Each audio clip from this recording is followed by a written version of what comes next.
Hello, everyone. A very good afternoon to all of you. I'm Twinkle, welcoming you all on behalf of Solar Quarter and First View Group to a webinar on Solar Roof Western India. Today's webinar has brought all of us together on this virtual platform to have insight from some of the prominent industry leaders representing various segments who are actively involved in building solar in this region. I thank all the attendees for joining us driver mission for great time networking with your peers in our industries. In today, I hope you are having our platform will be open till 5:30 p.m. today, so you can start networking. So before starting today's proceeding, I take the opportunity to thank and welcome our sponsor for this event, our goal partner Longi. Thank you, Longi, for extending your support for this event. Before we proceed ahead, team kindly play our sponsor video.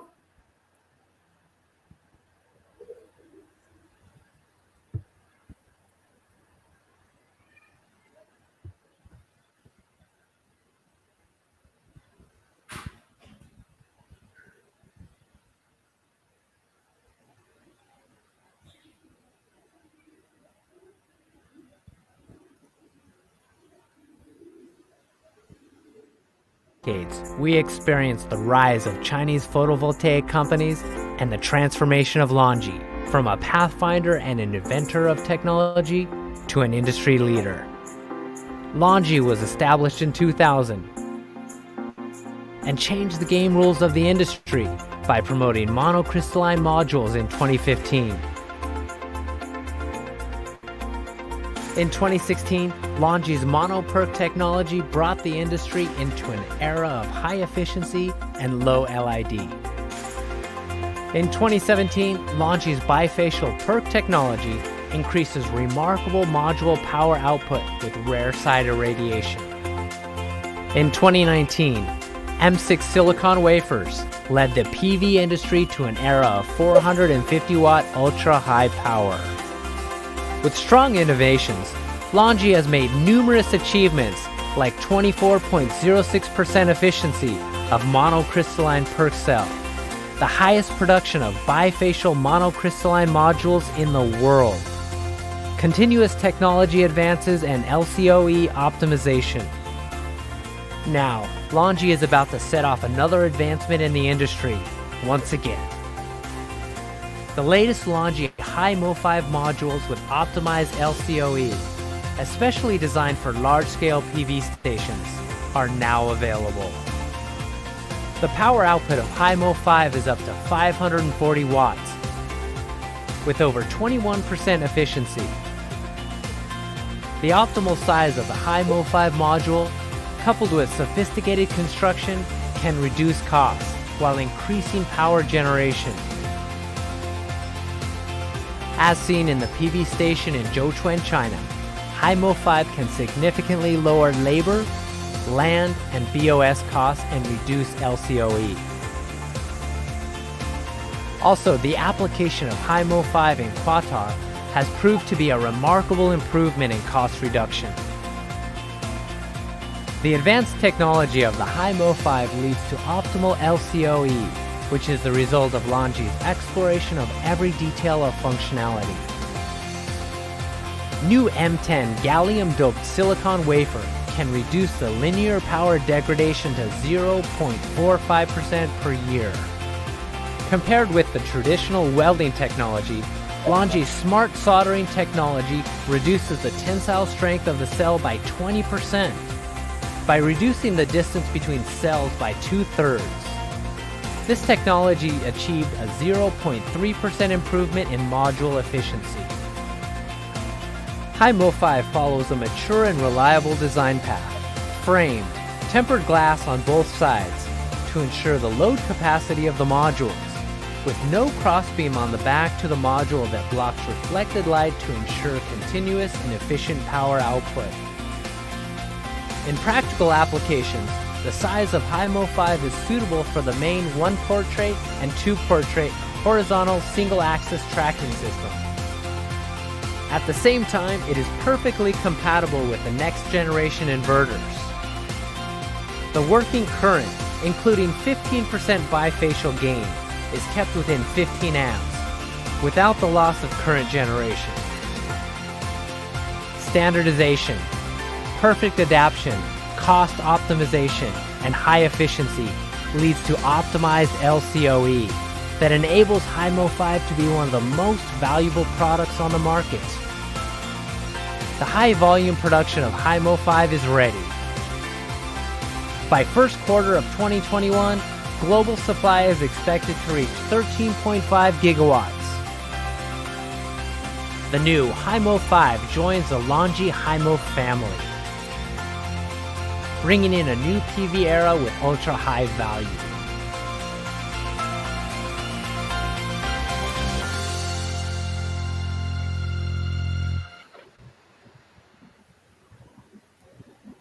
Thank you for the video. Now, let me quickly take you to an overview of today's webinar. SolarRoof Western India will offer an in-depth overview of market trends, growth drivers, key challenges, and opportunities in PV rooftop segment, and will bring you about the technological developments and market opportunity on the basis of current landscape in Western India. Now, without any further ado, let's begin with a sponsor presentation by Mr. Rohan Shelai from Longi. So, I welcome you on screen. Yeah, thank you so much, Twinkle.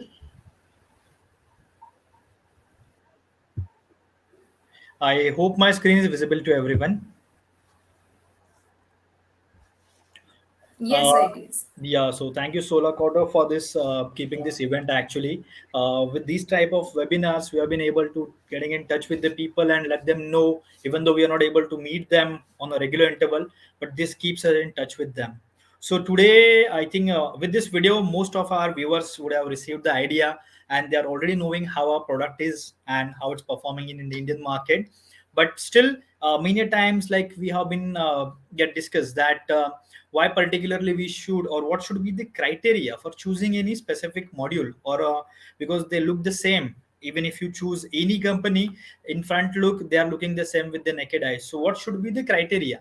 So most of the clients or most of the people watching this webinar, I would like to give them a basic criteria of a selection of any particular module brand. And that starts with first thing, that is capacity. Second is quality. And third, the most important, that's the bankability. So, with all this, where Longi is standing and why you can go ahead with us, this is a basic overview of Longi. Our operating revenue in the year 2020 was about 8.5 billion USD. And Longi has been very well known for its R&D segment, and we have been regularly spending between 5 to 7% of our revenue on the R&D. And this year we spent around 400 million USD only for that, and more than 60,000 people are working in Longi across the globe. Other than these big figures, actually, we are falling under the 50 smartest companies in China, and also the Forbes Global 2000 companies. So this is what Longi has given to the industry. As you can see, this benchmark starts from the year 2015 when Longi come up with the module manufacturing. Our establishment was in the year 2000. But in the module market, we came in the year 2015. The first thing what Longi come up with was the monocrystalline ingot pulling and supplying the wafers basically. And by then, the consumption of the mono technology was hardly 18%. In 2016, the new benchmark we said, that was the PERC technology, and that's kind of a dominating technology which is still now there. Hopefully, we'll beat our own technology with the TOPCon and HJT in coming time. Other than that, in year 2017, till then also, if you can see, the consumption of mono was very low, maybe around 26-27%. We introduced the bifacial PERC technology, and actual shift over start in the year 2018, where we introduced the half cut technology, in which people started seeing the lot of advantages of this particular technology, and the adoption of mono is drastically doubled in that particular year.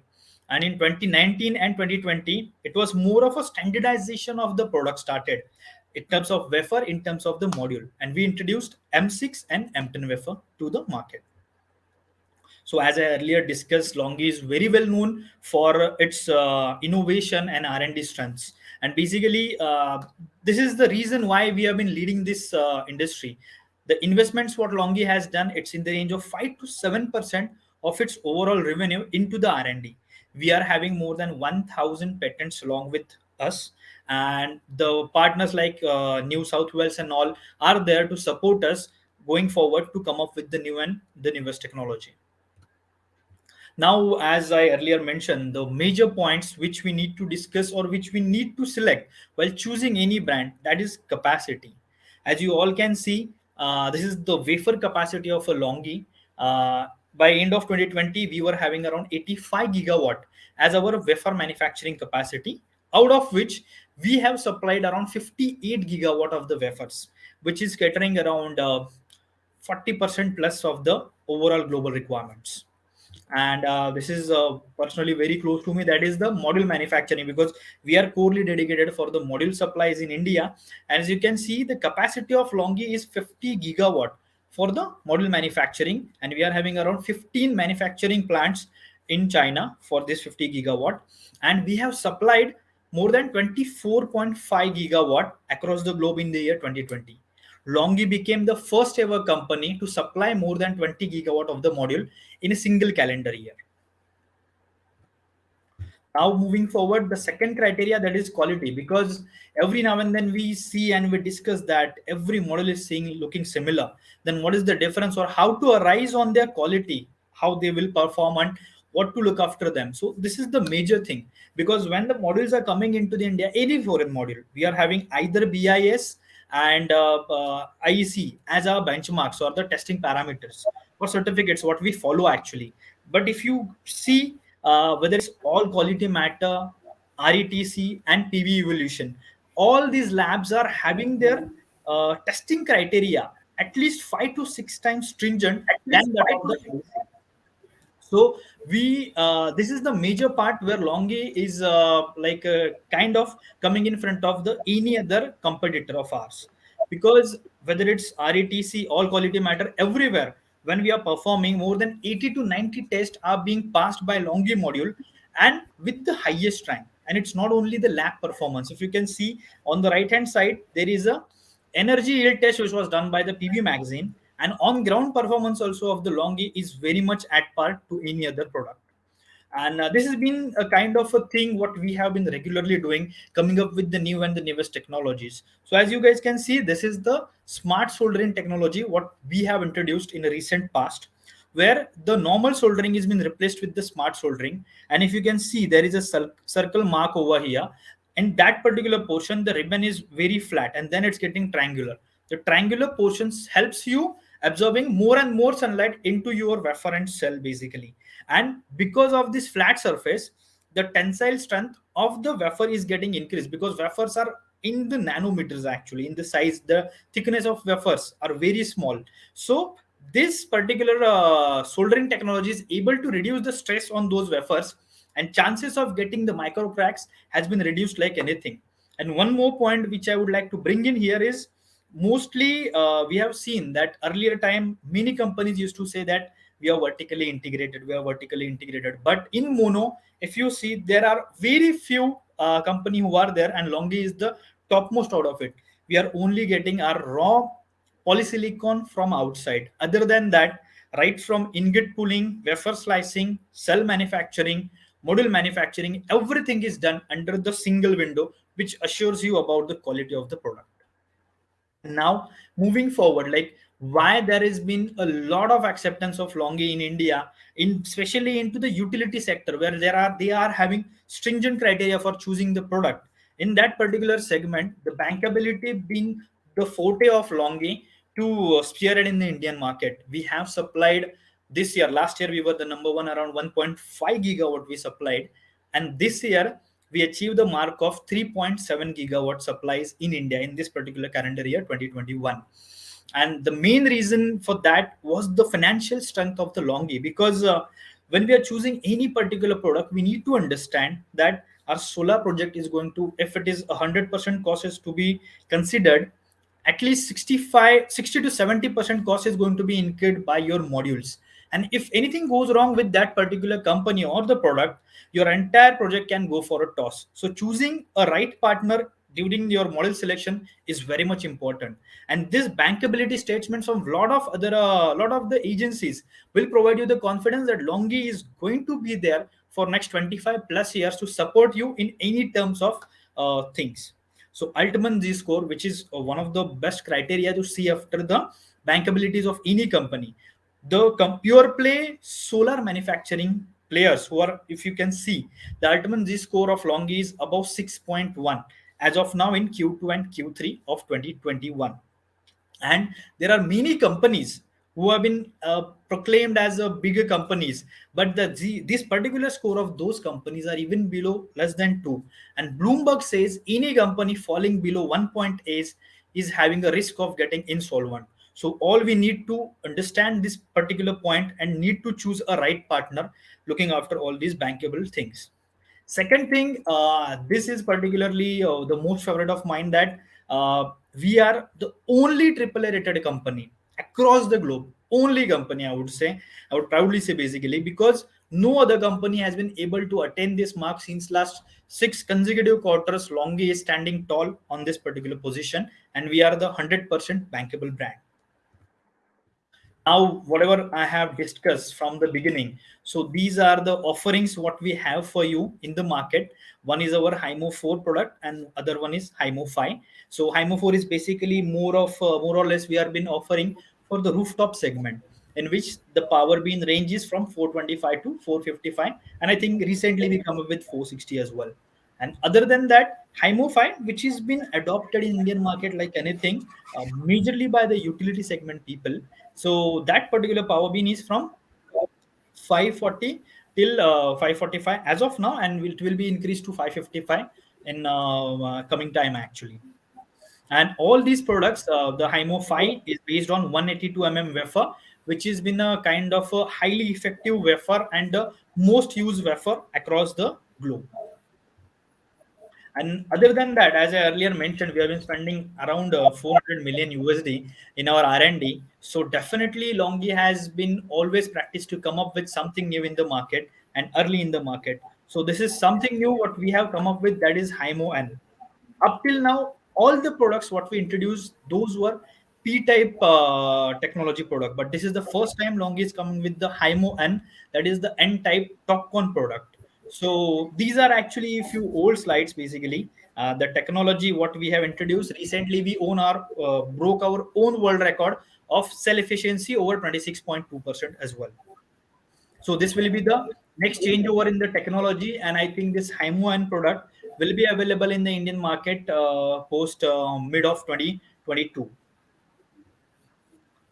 So to summarize, basically all I discussed about the product, about the company, but it's not only that we are promoting the modules and supplying the modules. We have been committed to make this Earth or take this Earth to the carbon neutral zone, and for that, Longi has been a part of the RE, and EP100 with the all Fortune 500 companies across the globe. And considering that mission, till 2030, we are planning to go at least 40% of our manufacturing facilities with the renewable. And not only that, we are stopping on that, but the partners, the vendors we are going to choose, we are also looking after that they should be using the energy from renewables.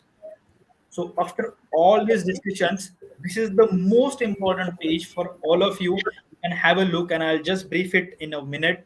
That important page is the criteria or what should be why you should choose Longi as your preferred partner. So these are the 10 points. One, we are the largest producer across the globe with the 50 plus gigawatt of capacity in module and 85 gigawatt plus in wafer. Second thing, we are having the in-house quality optimization capacities for right from ingot pulling, wafer manufacturing, cell manufacturing up to the module production. This has been the forte of Longi. We are having third thing is advanced technology focus to provide the highest value to all our customer. Fourth and most important, we are the highest achiever, top performer for the PVEL reliability scores, which is kind of very tough to get. Other than that, we also had the highest rail in the TUV Rainland, all quality matters. Apart from that, Longi is the only AAA rated company across the globe who is a pure play module producer. we are 100% bankable BNEF brand with the highest Alban score, that is 6.1. Other than that, obviously the trendsetter, because the M6 and M10 wafer are widely adopted by a lot of people. So Longi is the inventor of that. Then comprehensive offering for multiple different type of products, because there are different needs in the rooftops, different needs in the utility scale, and Longi is having all those products for your requirements. And other than that, the next generation N-type TopCon, which is the future, which is definitely going to be the future, which is already available with Longi. So this is the reason, or these are the things you should consider while going forward with any of your project while choosing your module. I hope all these details are I've been able to explain you in a proper manner. If not, my email ID is there. My contact details I'll definitely share, so we can get in touch for your any sort of requirement in the technical support. Thank you so much. Thank you, Twinkle.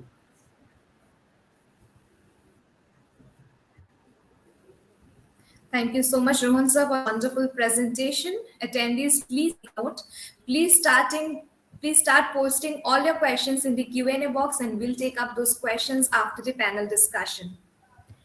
So now we'll move forward with a much awaited panel discussion on solar roof Western India. And to discuss this, we have in the panel with Ms. Ritu Lal from Amplus Solar. She will also be with us. Mr. Hardik Vyas from Enerpark Energy Private Limited, Mr. Rohan Scheller from Longi, Mr. Naresh Bajar from GSC Renewables, Mr. Rajesh Kulkarni from Uran Energy, Mr. Gunjar Goyar from Fort Partnership, and Mr. Aditya Malpa from AMP Energy India. Now I welcome all the panelists on the screen and request. Now I welcome all the panelists investing Ritu ma'am to take the lead of the discussion. Yeah, thank you. Thank you, Twinkle. Am I audible and visible to everyone? Yes, yes. Yeah. Yes. Excellent. Yes, And, ma'am, you are. thank you. Thank you for that. Welcome to all the panelists. And thank you, Rohan, for that very enlightening presentation. And I think each time we see your presentation also, it changes a little bit, right? Just to keep you engaging, I've been adding some slides. So, and it's really remarkable, when I look at the scale of Longi. When we look at 50 gigawatts of module manufacturing and 85 gigawatts of wafers, right? Yeah, correct. So that, and so obviously there is a huge market that you envisage for yourselves Correct. all across the world, and I think you're one of the world's leaders in your space. So I actually want to start with you because you've made this presentation. Does Longi have manufacturing plans in India, concrete manufacturing plans in India?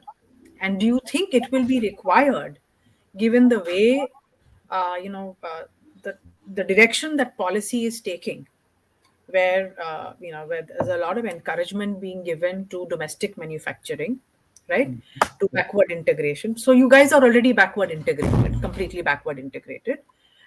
Would you qualify for manufacturing in India? Are you interested, or do you think that given the the size and scale you've got, you'd still be competitive,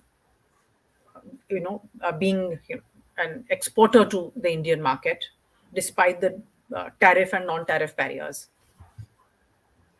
Okay, so I think there are two questions. First, I'd like to answer you on what are the requirements. Basically, government is definitely taking very nice initiative to promote the domestic manufacturers, and we are seeing that the acceptance from the entire fraternity of the solar is there. A lot of manufacturers have come up with the capacities in India, which are in the scale of maybe 1 or 2 gigawatt, 3 gigawatt. And considering the targets what we have kept, that is 450 gigawatt, India is definitely one of the largest market for any manufacturer, whether it's Longi or anyone. I think we are the third largest consumer of the solar, and for Longi, it's one of the most advantageous market, because we are kind of a team with maximum Indian people available and more than 20 plus people across this module. Otherwise, no other company from the foreign is having that sort of setup over in India. And if I say that the technology and everything is increasing, if you see like people like you who have been developing a lot of big projects, even though the lot of manufacturers will come into the picture. 2 3 slides I discussed about the bankability, 2 3 about the like the quality and the recognition. I think to accept the foreign investor or the Indian investor, the recently developed Indian factories will take a little bit time for them to rely on them in terms of the bankability and their quality structures. But yes, Longi, considering the Indian market, one of the largest market, with our market cap of around more than 30% this year, we are definitely keen. In fact, Longi earlier procured one space also in India in a previous time, maybe in 2018, but somehow it didn't move forward. But yes, the managements are definitely thinking upon some. We are having very good plans for India, and I cannot say a concrete thing to you, but we might, you might see Longi end up coming into the India, but it depends upon the requirement also, basically, because see, only increasing the duty or BCD, it's not going to change the market scenario unless and until we have the entire ecosystem over here in India. Only because currently what we see over here is not manufacturing, it's a kind of assembling. Majority of our dependency of reference cell, it's still yet to be covered up. So I think the plans to come in India will take a little bit time until the entire ecosystem is developed or not. So but yes, the positive plans are definitely there. Okay, okay. Uh, Thank you for that. And that was as upfront as I suppose you can get. I'll move on to some of the other panelists now. And I think we have a lot of developers today, right? So let me start with Mr. Rajesh Kulkarni from Huron Energy. So welcome, sir. And I think you have a strong presence and a niche in Maharashtra, right?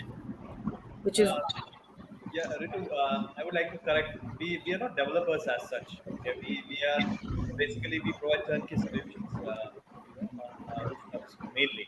can you just speak a little bit louder? Yeah, I said we are not developers. Mhm. We are turnkey solution provider for solar rooftops. Later, if you have anything specific to developer.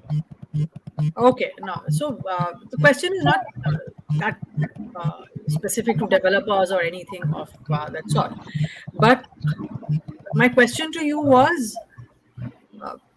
the last couple of years have also been very challenging for industry, not just renewables or solar or anything like that. But the pandemic has had, it's impacted the the economic growth of the world. Many countries have suffered, some more, some less.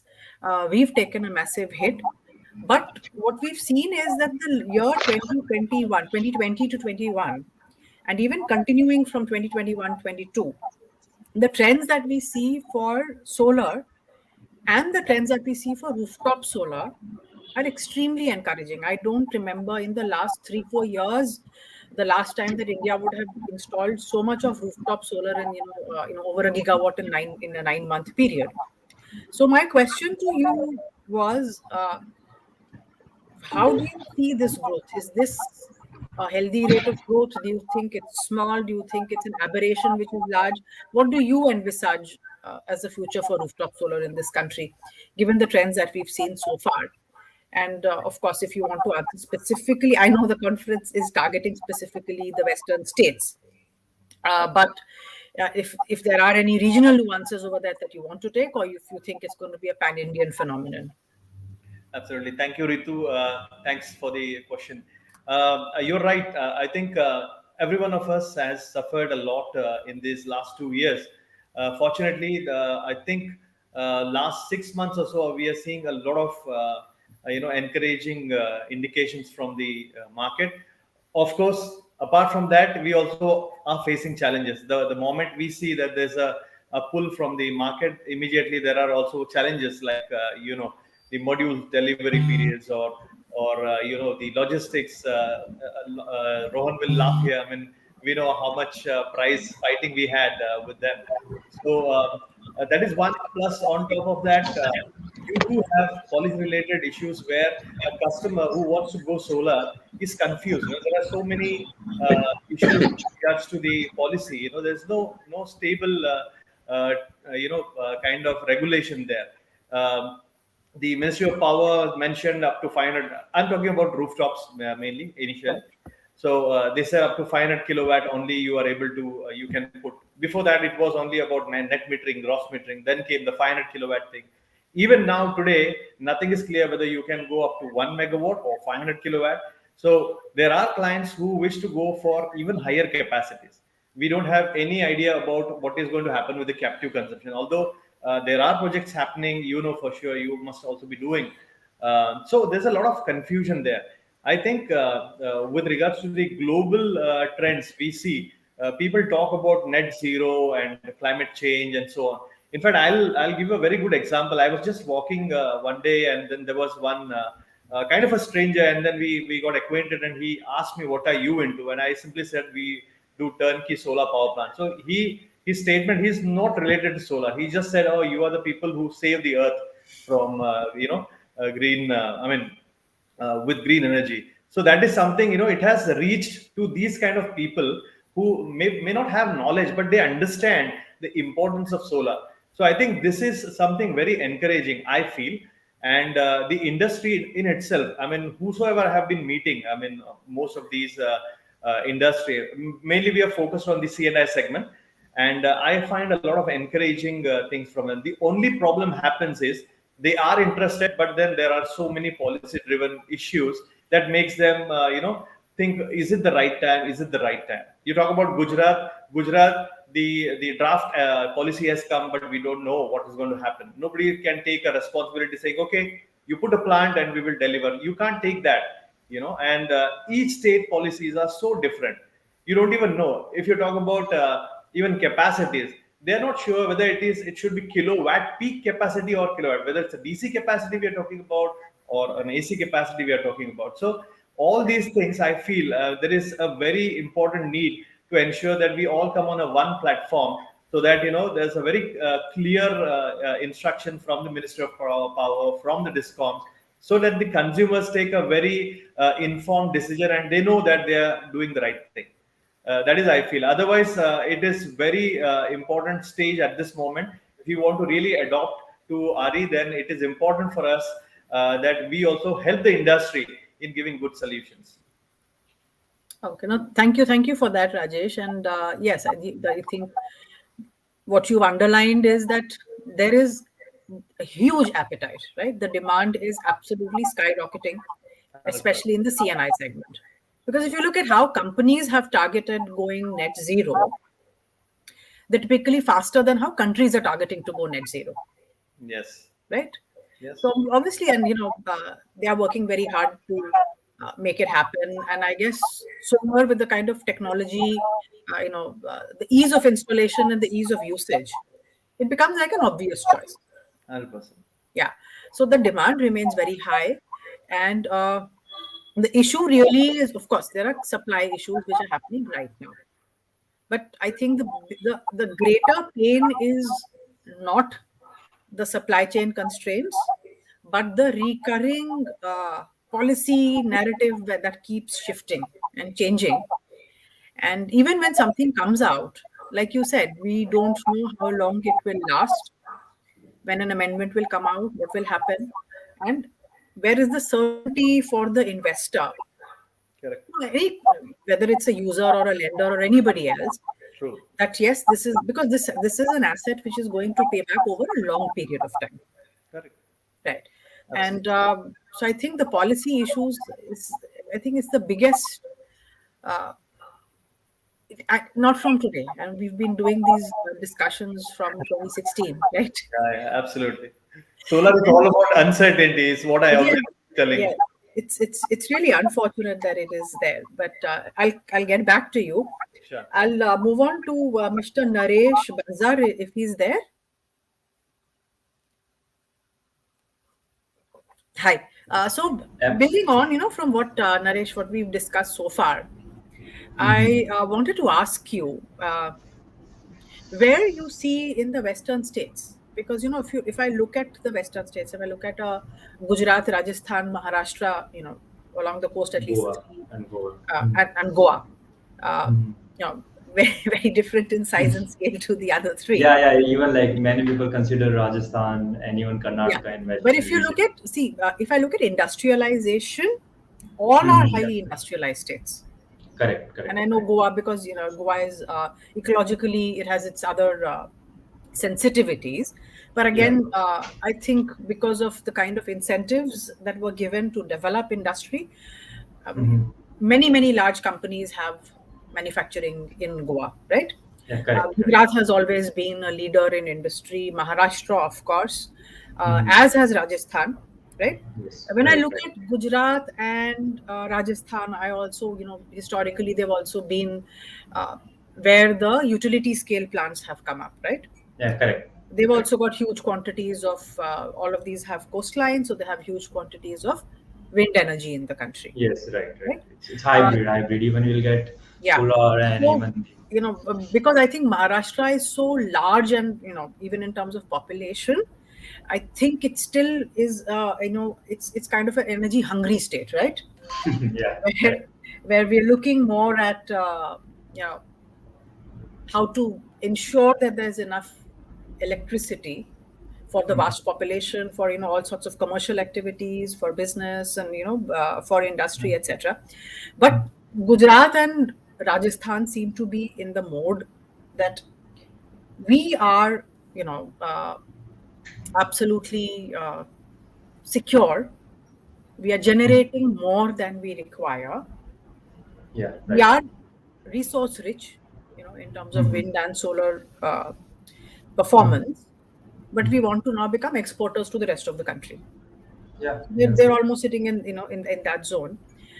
Mhm. Uh, Given all of these differences, utility versus rooftop complexities, energy, you know, sorry, whether you're energy deficient or the opposite, Mhm. where do you think the opportunities lie in Western India? Is it going to be, utility, hybrid, rooftop?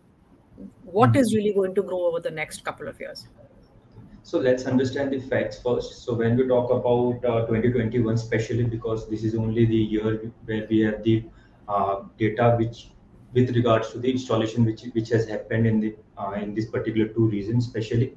So when we talk about Gujarat, approximately 1570 megawatt they have installed, and when we talk about Rajasthan, Maharashtra, they have installed approximately 860 megawatt across the country with regards to rooftop. So when we talk about energy, I think it's a role of the government to understand first that what is the requirement in the particular state, region, or whatever. So they are planning according to their profitability and according to their regulation that they have to follow, that they have to supply X, Y, Z number of in energy in particular state. But still, solar or let's say windmill it's a kind of option to the customers.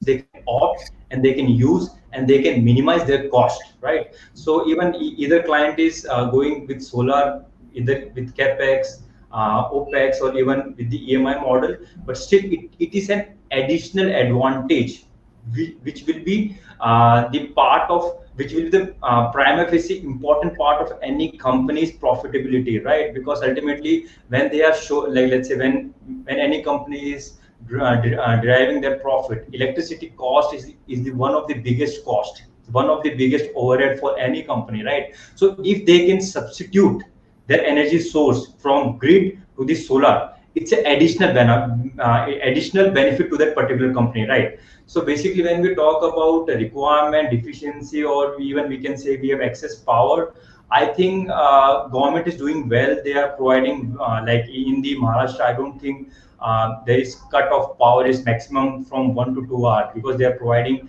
energy throughout 24 hours. But still, it's a choice of the customer that either they want to go with alternate source to maximize their profit or no. That's my point of view. That's my perspective. I can be wrong, but I can justify my words in this way. Okay. And then would you see the policy being supportive towards such growth? When we talk about policies, it's like always like we always see changes in the policy. Like in the October, they came up with the additional taxes on the solar. Previously, modules were at 5%. Now they are at 12%. So when we talk about average GST on this solar project is 13.8. Previously, it was 8.9. So policies are very dynamic, and like this is with regards to GST, and apart from GST, it's like net metering issues. Like currently, we can take net metering in Maharashtra up to 1 megawatt, but there is news and regulation which is saying that in coming time, this will be withdrawn and you will be getting net metering up to 500 kilowatt. When we talk about Gujarat, it's blurred since 7 8 years that net metering is there or no. And so with regards to policy, I think they will be changing.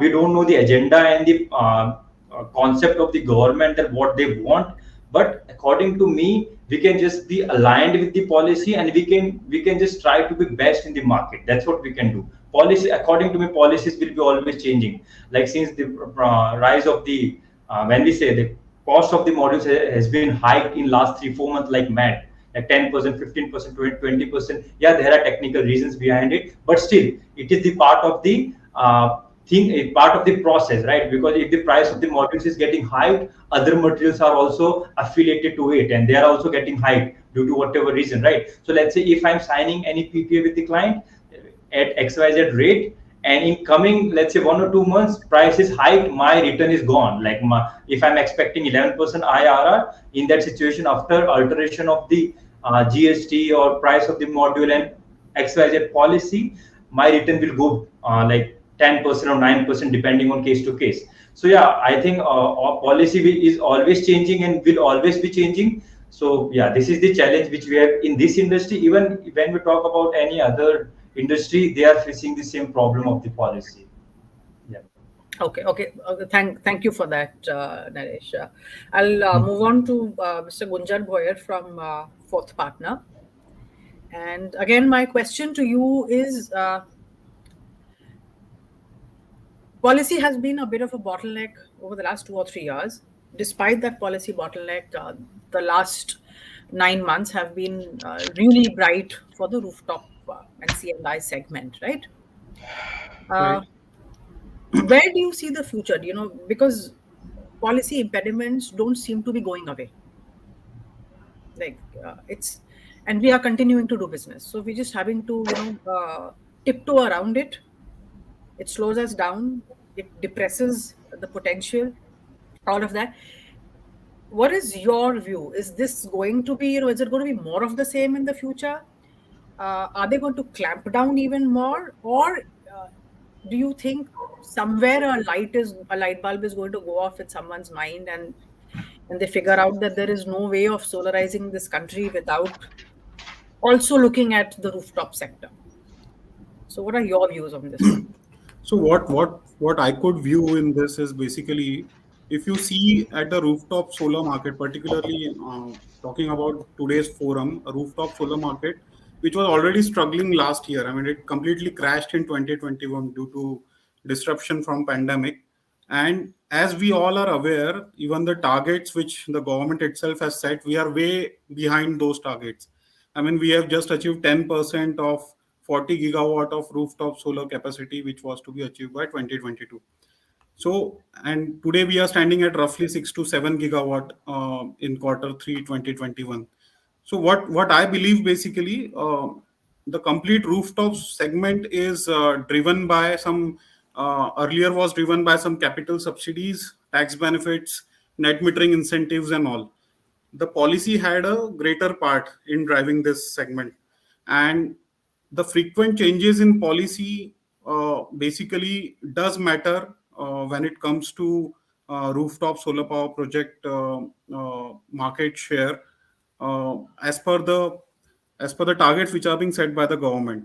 So I believe that uh, I still think that there could be some more relaxation in the policies, so that we can prosper in this vertical, and we would be able to achieve the required target from rooftop segment also. And other than policy, there could be some more solutions like storage coming up, a deployment of batteries, which will play a key role in the success of solar rooftop in future also. And as consumers will not have to rely on discoms for supply of power, there could be some innovative solutions like micro inverters that enable more power generation even under the conditions of shed, where traditional roof solar is not that effective. And there could be new applications that enable fixing solar panel on the facade of the buildings and balconies and apartments. This could be some small solutions, innovative solutions, which can ramp up the rooftop capacity, but storage will play a important part. Again, coming back to the policy, there has to be a good policy, there has to be a good clarity in the policy. Like we have seen in Gujarat, it has been now confusing, and again in MP the same thing is happening. Basically, we are not able to commit to our clients what exactly goes onto their rooftop and what exactly goes into their PNL basis this solar power project. So my take on this, Ritu, would be that policy is the important driving factor, and we have to address this issue if we have to achieve rooftop solar power project market share as per the government targets which are being set out. Yeah, no, thank you. And I think that's been the refrain from the C&I rooftop sector from really 2017 onwards. Right, right. And the moment it took off, Yes. its wings were clipped. So we spent years trying to learn how to fly, and the moment that happened, it's like, oh no, you're flying too high. And strangely, when I juxtaposed against the massive targets that you've got, Right, right. yeah, and if you again look at, and this is what I say in forum after forum, you look at examples of solarized countries in the world, countries that started 15, 20 years ago. Look at the penetration of rooftop solar in their renewable mix. No country has as poor a share of rooftop in its solar mix as India does. And it's a shame given the size of the country, right? Right, right. So who knows where we'll go from here. Let me then move Mr. Hardik Vyas. I can see him on screen from NR Park.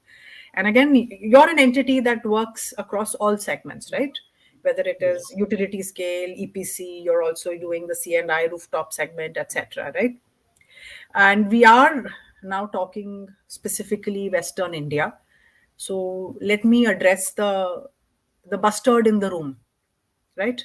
So, which is really uh, it's something where the narrative is a very and okay, these are my personal views, but I find that whole narrative about it's one species versus the renewable future of India a little it's not a very comfortable position that I find the industry taking.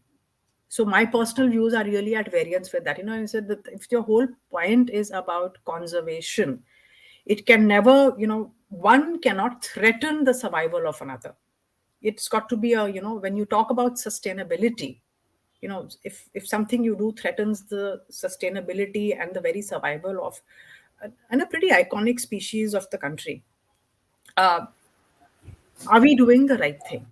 So if you look at that, you have that whole, yeah, and I'm sure all forms of electricity generation, whether green or otherwise, I'm sure it's like all vaccines have side effects, but they're very required.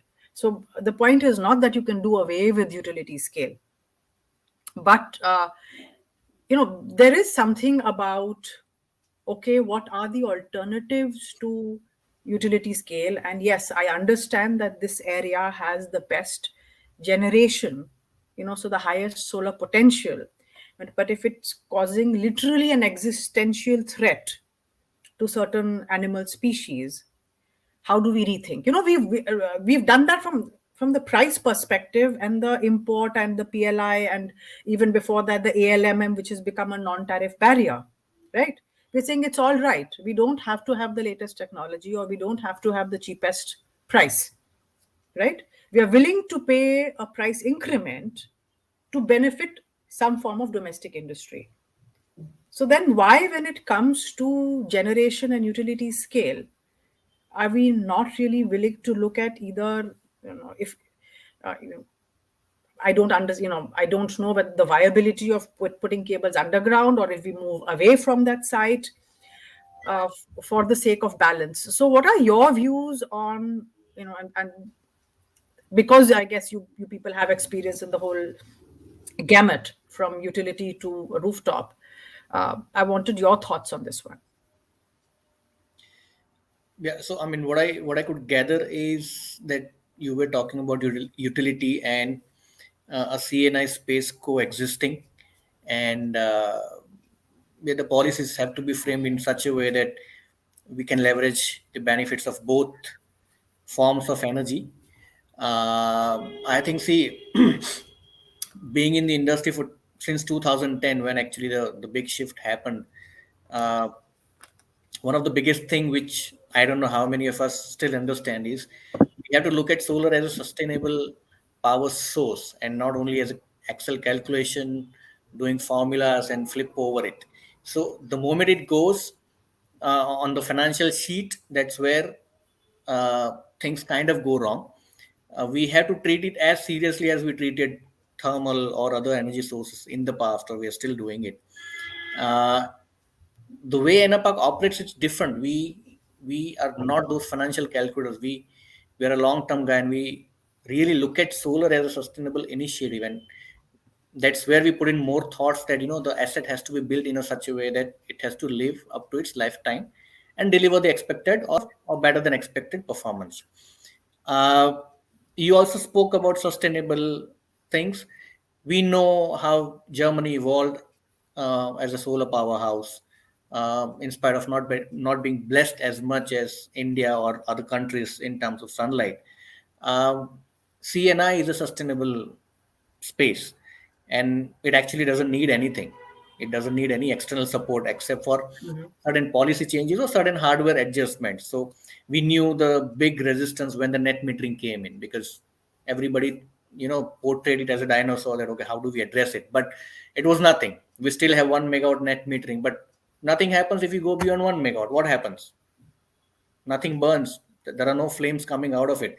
So point is, rooftop is a sustainable thing, be it residential, social, or commercial, or industrial, and it has to be allowed to operate like that. Coming on to the utility side, yes, utilities have slightly more challenges because there are quite a bit of factors playing, and there are selective people who can only come because now it's a game of scale. We don't see 5 megawatt, 10 megawatt coming up now. So it's a game of big guys that's 150, 250. accepted. Yeah. So there are 5, 6, or 10 guys at max who will keep coming, who will keep buying the asset and who will keep flipping also. We see after 2, 3 years, they'll keep flipping it probably to the guy who beat him, or the ones that they have beaten. So there, yes, the challenges are there. We went through a big discussion on that pass through when the duty regime was there. Now there is the duty free window, and again we are getting into another duty zone where we'll hear a lot of noise, and we don't know what happens. The all these 9, 10 years had a lot of side effects, and we have to blame ourselves because we are the creator of it. So this duty part, uh, hitting a tariff way before we anybody expected, that grid parity graph that we used to read in 2010, 11s. India probably was the first country to hit it or cross it much below what we thought much earlier. So these all short term things kind of is hitting us now. Nobody asked us to do a 2.5 rupee tariff in 5 years of industry getting built, but we did it, and now we all talk about duties, we all talk about policies, we all talk about domestic manufacturing, preventing the domestic guys from imports and other things. So we got into this mess a bit earlier than we thought. But my simple thing is to keep both this separate. The utility has to have certain fundamentals very strong, because these are the contributor to countries' electricity energy needs. CNI has its own operational, what I can say, a flexibility, because we know the beauty about rooftop is the distributed form. The wind doesn't have it, or the other energy sources don't have it. Solar has it. The beauty of the distributed part is that it directly impacts the consumer and it directly impacts the utility as well by reducing T&D loss. And give you an example, the T&D loss of 1% in Gujarat Discom accounts for 400 to 500 crore. This can only happen if they allow a seamless operation, because there is no external support needed for CNI, guys. So let CNI be kind of more uniformed across states, because if you go from Gujarat to Maharashtra, the charges are much different. So you pay about 20% of your variable as a banking charge in the name of 11 hour of banking facility. You go to Maharashtra, you only pay 7%. The cost of Maharashtra is much higher than the variable power cost in Gujarat. So sometimes the arguments are not logical, or even by facts we cannot speak that why Maharashtra is levying lesser charges, having more variable power cost compared to Gujarat, which is so. The solution is let CNI operate on its own. Now it's a time to look at KWH and not KVA. It'll be too stupid to look at KVA in 2021. People understand it, the market has matured. So let the game be played on a KWH. You put certain restriction on technicality, or like the transformer capacity you can put, so that the distribution network doesn't get affected. Let it operate like that without much variations or challenges. We have enough of it. And the utilities, if it is now known that it's a game of few, there has to be some rules by which they abide. I really love the idea of 5-year lock-in when Gujarat first started 2010 regime. That 5-year lock-in was kept because government wanted people to seriously look at solar and not keep flipping. The state policies which were only having 1-year lock-in or 2-year, we were all happy. Why? Because people could sell the PPA even before they start doing it. Yeah. Now, was that the agenda of looking at renewable and solar as one of the mainstay energy source of this country? I don't think so.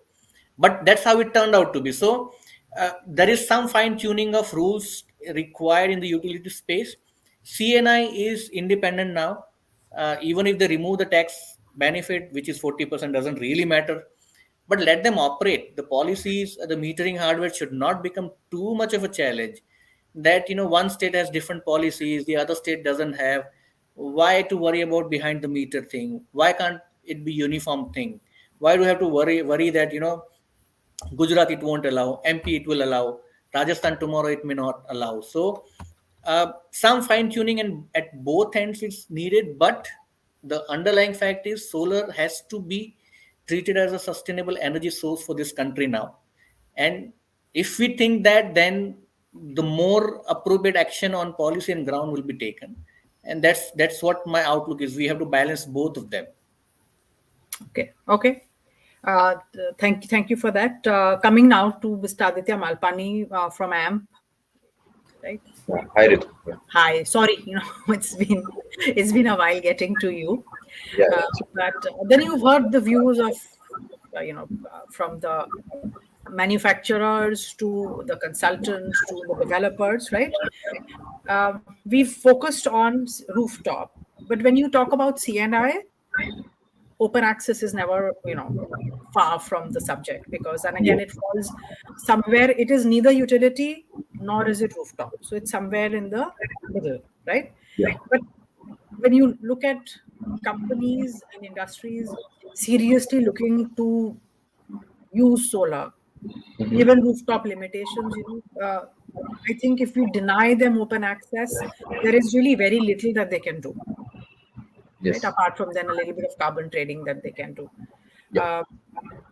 What do you think is going to be the future for open access? Because so far, it's really been an opportunity. I'm not saying opportunistic, but I'm saying it's an opportunity-driven exercise, because you have these brief windows in the policies, in the solar policies of different states, that give you a little bit of a window, and that's the time when you go in. I think Karnataka led the way with that.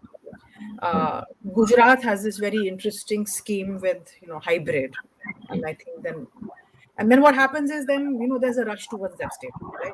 There was a rush in Karnataka, there's a rush towards Gujarat, and then there was a little bit here and there.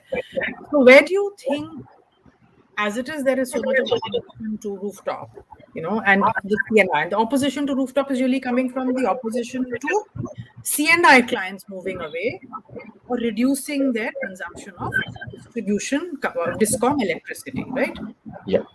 It's not really anything to do with the the rooftop sector as such. Yeah.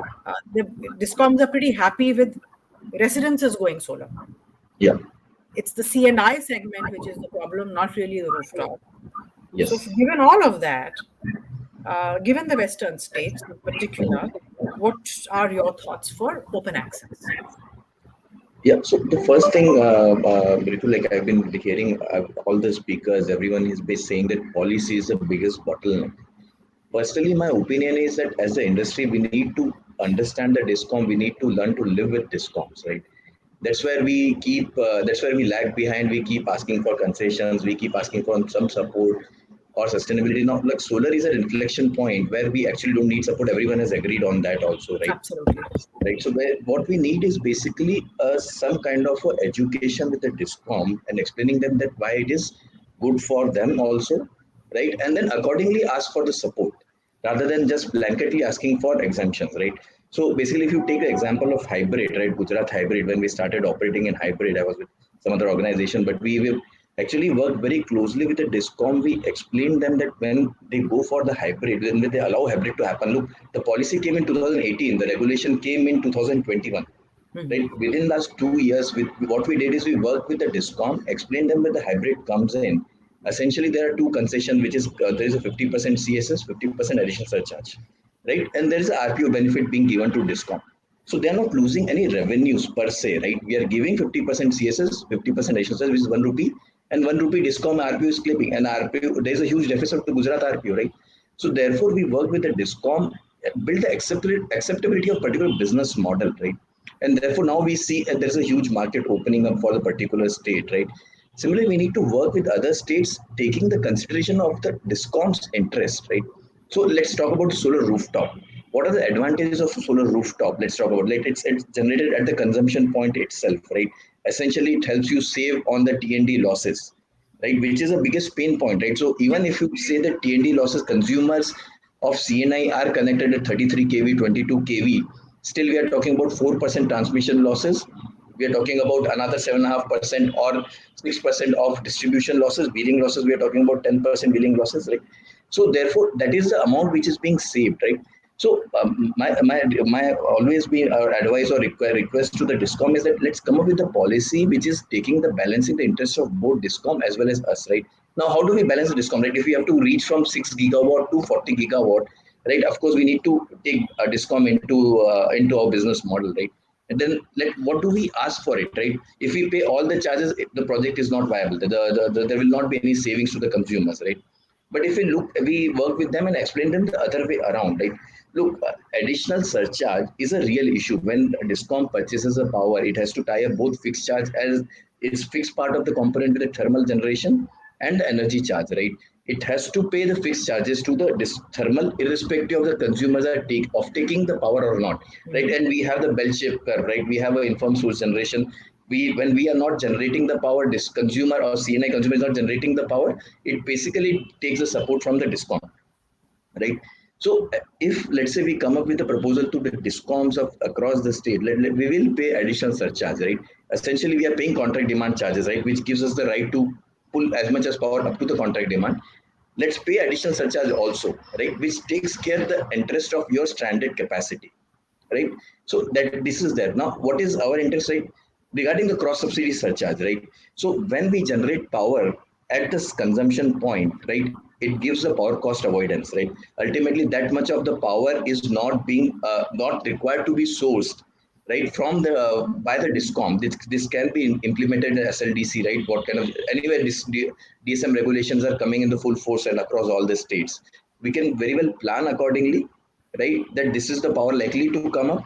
right? The power cost avoidance can happen, and then you end up saving wheeling charges and wheeling losses and transmission losses, because the power is right generated at the source, right? So even if you put together these two things, you take the under the merit order dispatch, you take the lowest cost of your thermal power project, right? You take that is about going to be 2.5 rupees, right? That any NTPC project today it is very high, but even if the normalize you take it for the long term, the variable cost of any thermal project will be about 2.5 rupees. You take the wheeling losses and the transmission losses, that adds to about 10 to 15%, right? The power average power purchase cost of any state right now is about 4 rupees, right? So if you take 16 paisa towards not 16 paisa, basically about 15% of 4 rupees, right, which is being saved about, so 40 to 60 paisa is being saved. So essentially discom is not losing any benefit when the power is generated at the source. Discom is not losing as much as they perceive, as they're afraid of, right? That education is very important with the discom. We have to work as industry, lobby with, not lobby, but do the advocacy in a way that it's a scalable model, right? If we go from 6 megawatt to 40 gigawatt, it's not that you are going to go bankrupt, right? Essentially your power cost, the power purchase mechanism needs to evolve. Currently the load dispatch center operating the way, it may not be able to operate the way down the line 3 years if this much of solar is coming up. But let's evolve that. Let's evolve together. You cannot purchase. Of course, discoms don't have the requirement as of now. Probably in last 6 months or a year, a demand scenario has changed. But there is a reluctance from the discom to purchase power at 2.5 rupees also. So if we have to really believe the discom to purchase to reach us the target of 175 gigawatt, it's not going to happen that way, right? So they need the support, right? And we do the investments, right? Or CNI consumer do the investment. It's going to help them only, right? And apart from that, there's electricity benefit also, right? That's where the government of the particular state chips in, right? What I have seen across the states, right? Every state's electricity act clearly provides that there will not, for a generation less than 100 volt, there cannot be electricity. Essentially, these acts were made long back, about 30 years back, 40 years back, 20 years back, right? When solar was not there. But idea is to promote the distributed and the micro generation, right? Let's say if you're having a DG set in your house, you're not supposed to pay duty on that. Why solar rooftop is different or solar panel is different, right? So therefore, we need to tell them that technically, as per the duty act, you cannot charge duty on us. We generate at 38 volt. The solar level generation is at 38 volt, right? 38 to 40 volt based on the technology, right? So therefore, we are anyway not liable to pay. So even if you provide us, summarily, if you provide us a concession on cross subsidy surcharge, right? A duty exemption is anyway not there. You take the RPO on the power is being generated, right? So you are not losing on the revenues. In fact, you are making money when a consumer moves from your purchase to this. But that require a change in the thought process where both industry and of course Discom have to evolve. The same goes to open access also, right? When we goes and explain on these advocacy part to the Discom, we'll have to explain to them that when the power is generated in a particular state, right? You're saying so. If you see last month, 2 months, couple of months back, the power prices reached to 14 rupees, right? If a power so I would say, why this open access business model evolved way back in 2010 is largely to cover up for the deficit. Well, at that time, the southern region grid was not integrated to the central grid, national grid, right? And there was huge deficit. So states like Tamil Nadu or Karnataka, they come up with a policy that you generate here. You take the banking, right? You generate at any point in time in the year, you consume it. We don't care as long as you generate power here. We don't have money to pay to you, so you generate power and sell to the consumers. That's how Tamil Nadu has reached the scalability. Today it is at 7 gigawatt of open access operating because it has done a certain value add when the state direly needed power. Right. So we have to work with them, explain them the benefit, come up with a solution which is jointly beneficial to both the parties. That's why I think that we will be able to achieve the scalability of the business for us. And very well said, Aditya, that we cannot do this without discoms. Yeah. Discom participation is essential. They need to come to the table, and when they do come to the table, solutions can be found. Yes. So unfortunately, what tends to happen is the solutions are being forced down, and the voice of the CNI. I mean, and surprisingly, given how much clout they have, even in terms of the sheer size of power consumption, they take more than 50% of the entire electricity generated in this country Yes. as a segment. But they don't have that kind of voice. for the people, for the policy makers to hear them. Developers and all, we're just part of that. People who service the C&I industry. Absolutely, there is no. Discom is a need. There Yes. is no doing away with it. There are issues relating to the revenues and the profitability of distribution companies that get impacted by C&I rooftop. And I think it's only fair that, and that's what we've been trying to do. We've been trying to push various solutions to to the different state governments, to the MNRE, to the Ministry of Power, telling them how the discoms can actually benefit from getting rooftop solar in their territories instead of losing from it.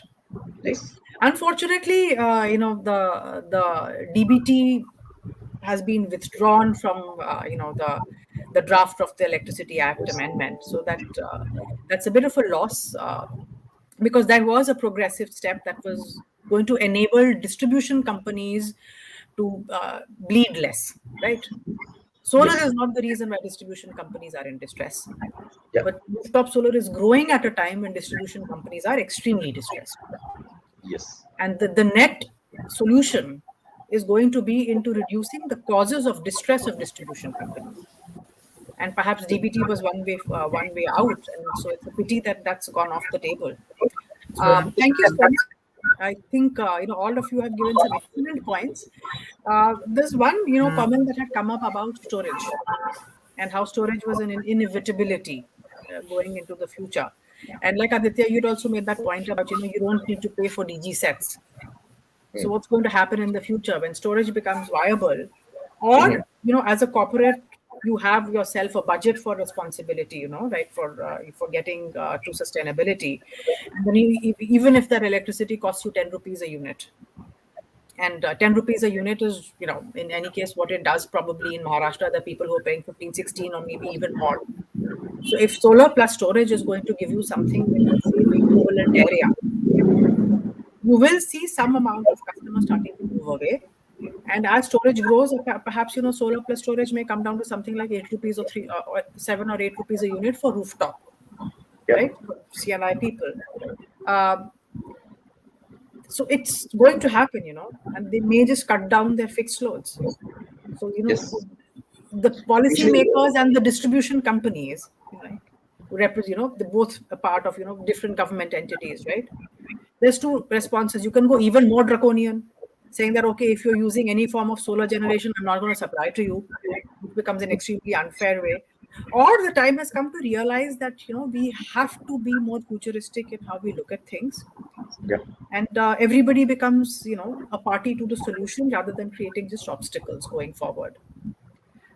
So, and I think given the scale and the size of the West, it leads in industry. It's got places with very high levels of development.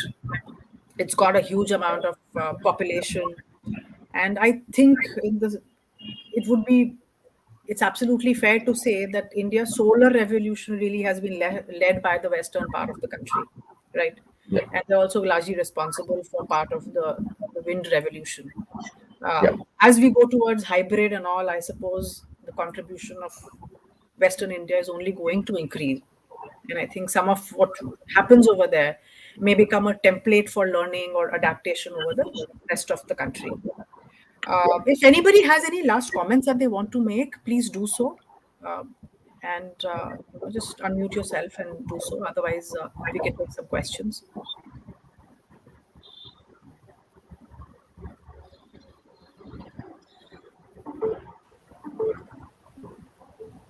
Twinkle, looks like the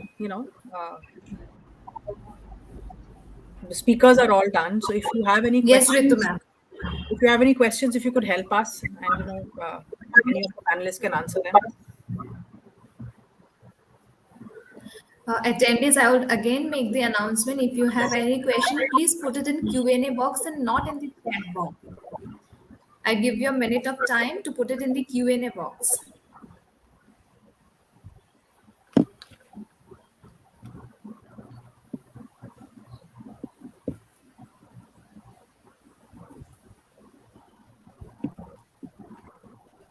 Ritu, my question just to the panelists here, just to understand what's your take on the BCD is supposed to come in March 31st, 2022. Is it going to happen or it's going to delay, or what are the views from our panelists? Who wants to take that? In my It's opinion, okay, anybody's guess, I'll but take. let's take opinions. Go on. Rajesh, you were saying. So, Naresh. Acha, Hello? Naresh was speaking. Sorry, yeah, it looked Yeah, like. yeah. So according to me and according to our research and what we are doing internally in our team, we presume that yeah, it is happening. BCD is happening, but still we don't know like how government regulates and what kind of strategy they have in their mind. But still, according to us, it is happening, but we don't know the exact month. But yeah, I think we will see in coming 6 months that yeah, it is happening. I think even Rohan can answer this better because he's into modules, Rohan is right? So Rohan is 40%. Rohan, No, I think it is a kind of a most asked question to all the model guys basically. That what do you think about it? Being a foreign supplier? This is the first question. Anywhere we go, यार तेरा क्या कहना है? What DCD आएगा नहीं आएगा? See, I think sir, even we are in the same page with you. कि, first of all, I think as a whole, as an industry, हमें ये understand, we would like to understand that is it mandatory? It has to come or not? Personally, if you ask me, not as in Longi because we don't have any clear picture of the BCD, but as in person, I think, as you said, it will come, but not exactly on the same date. What is we all have presumed. It might come a little later, maybe a 3 months or 6 months later down the line. So But both of you are saying that 1st April may not happen. this is what I personally presume. Okay. Okay, let's see. So Ritu, I want to then make a statement. Right. Again, an uncertainty. So whenever you are going to make, you as a developer or we as a EPC, a service provider, I think this is going to be one again a small line of statement saying if BCD comes, then or Yeah. because it's completely uncertain. How will the customer? Absolutely. Yeah, and I think, and this is where I think having an expectation from the government, uh, we should have an expectation that they hear these questions and give us firm answers. True.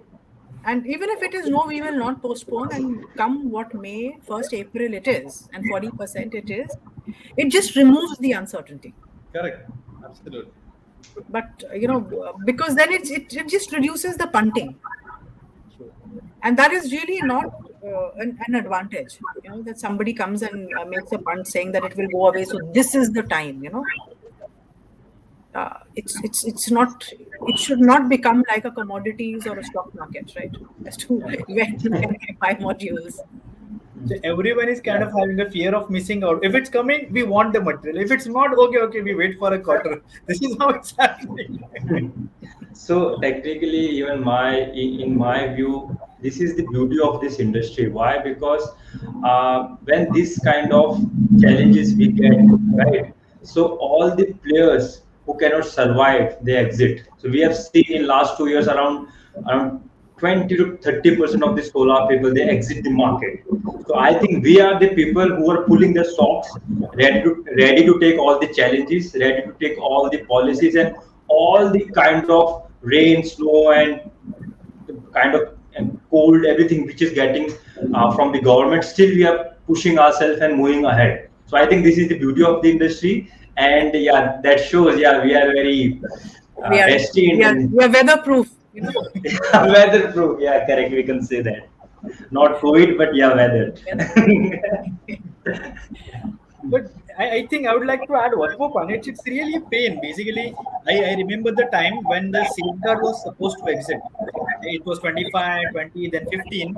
And then we started getting the calls like whether it will be there or not. Until I think 12 o'clock in the midnight, there was no answer.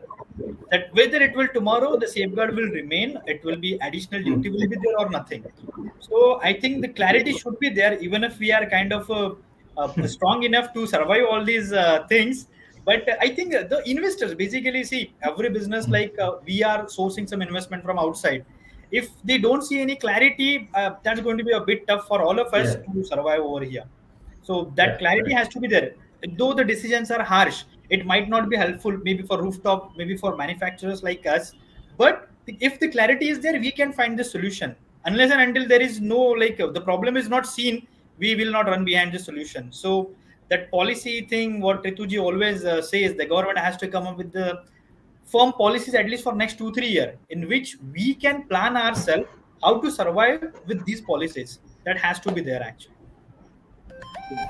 So, Rohan, Yeah, will right, we the can say that. BCD, whenever it comes in, be followed by, say, about a 15% drop in module prices or cell prices? I see. I think how it is possible actually. See, because we all know, see, the industry is working on very thin margin. It's not like that. Even if those prices increase, we all know silicon increase, glass prices increase, then the transport prices has been increased. So it's not that this increase in the price that model manufacturer has enjoyed this phase. We also bleed the same way how our client has already gone through the situation. So I don't see any drastic reduction will come, if even if this duty will come into the picture. But yes, see, we all know globally it's a demand and supply thing. So if the demand goes low, we might see that automatically my own raw material will go down and we might able to give some better pricing. But this is, I think, just only a kind of a prediction. We cannot commit.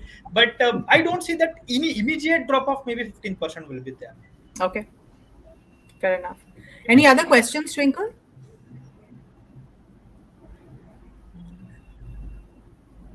I'll just put it on screen.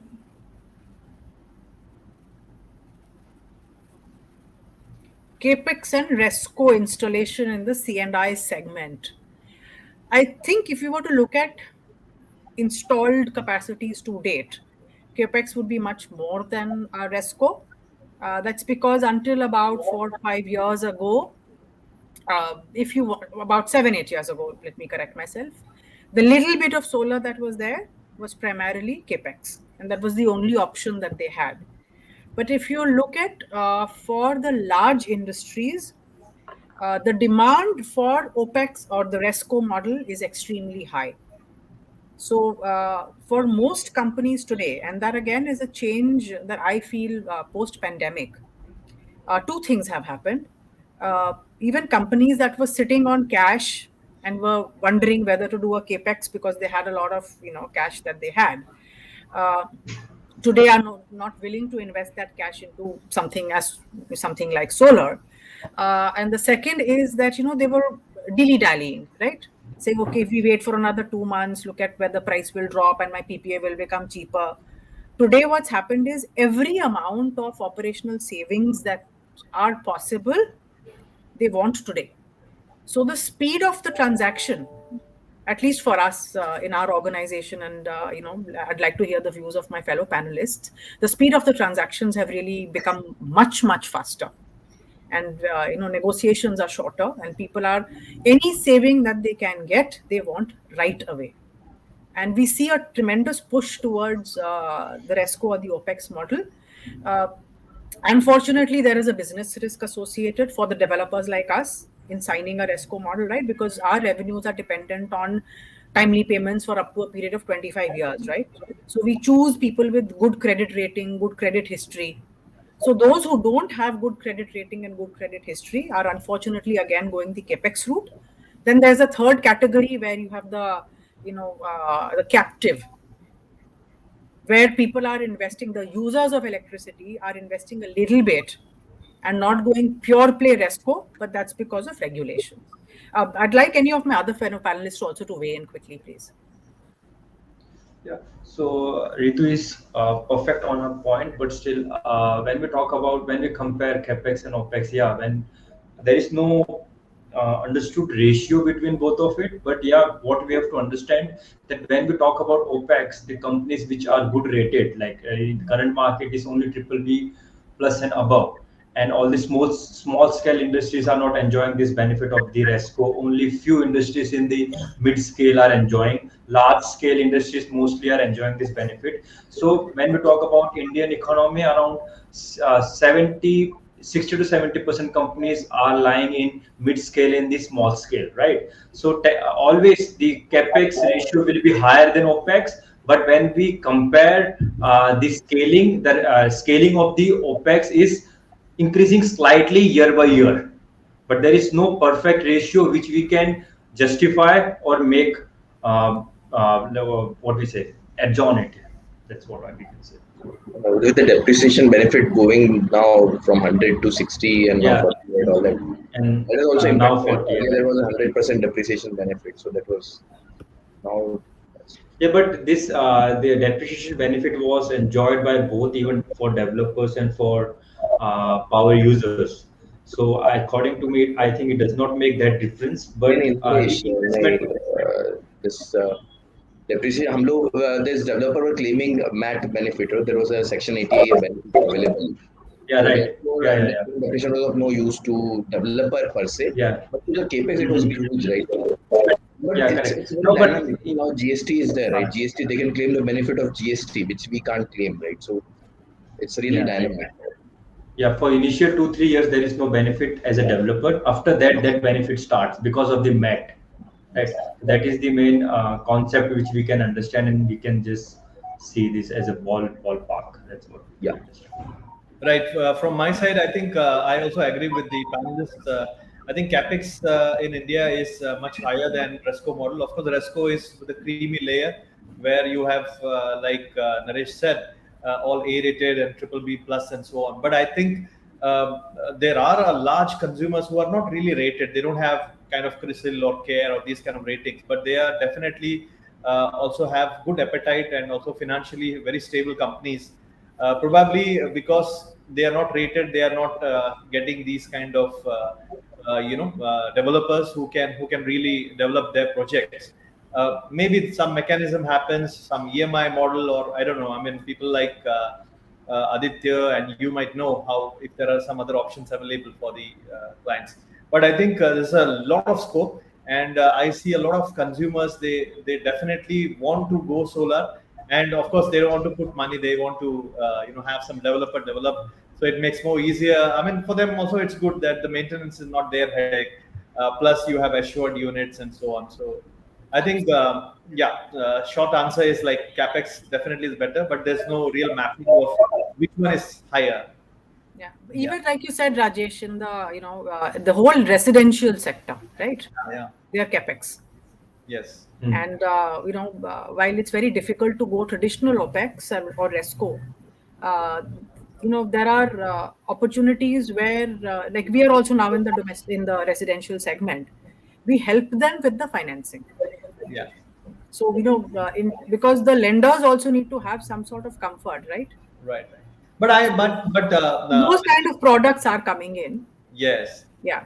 In fact, I also know a little bit of NBFCs, some NBFCs who definitely also invest in these kind of projects. Who fund more like developers, but kind of, I can't say EMI financing, but it's more of Resco model types. But again, they have very limited capacities and so on. So you cannot go beyond 50 kilowatt and so on. That is their limitations. So I think maybe it still has to develop further. Okay. Thanks, everyone. I think we're coming to the end of time, Twinkle. If are there any questions, or should we close the session? Right. Ma'am, any final conclusion that you can make, or other key speakers you're also allowed to make? I think we've done that, but we're saying that there are huge opportunities. We are saying that supply is a temporary constraint. There are a lot of uncertainties on the price front, with the if and when and how much of BCD is to come in, and how domestic capacity is going to scale up, and of course how policy is going to shape up that undertakes the fulfillment of the huge amount of demand that we see from every sector, from individual homeowners right down to large companies.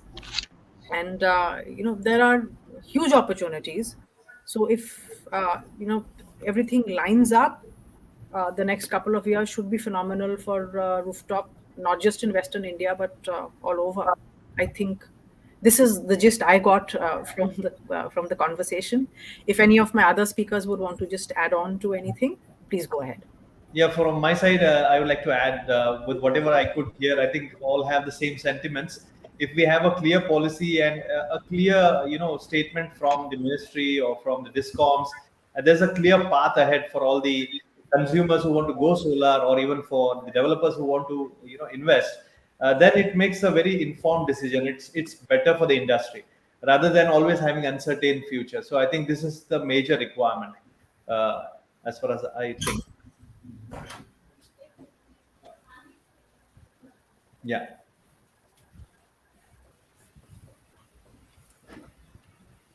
Okay, thank you very much to all our esteemed panelists for this wonderful session, and a very special thanks to Ritu ma'am for superbly managing this session. As always, you were impressively well prepared and extremely professional in the way you kept us all at the height of our attention for almost an hour.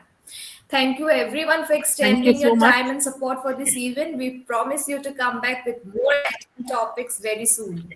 The floor is now open for network. Thank you so much. Thank you, everybody. Thanks all the speakers for your wonderful responses.